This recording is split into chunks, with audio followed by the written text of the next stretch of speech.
the world in 2050? What will the world be like in 2050? Smart cities. In 2050, cities will be green and smart.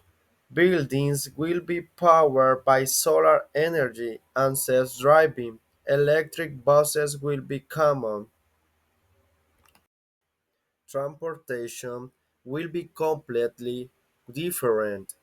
Most cars will be electric and self-driving, reducing accidents and pollution.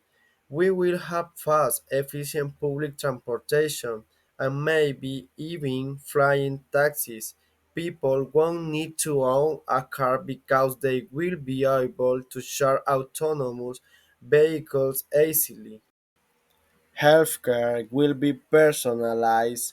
Doctors will use genetic information to create a specific treatment for each patient. Nanobots might even repair our bodies from the inside. The future is exciting, and we are the ones who will build it.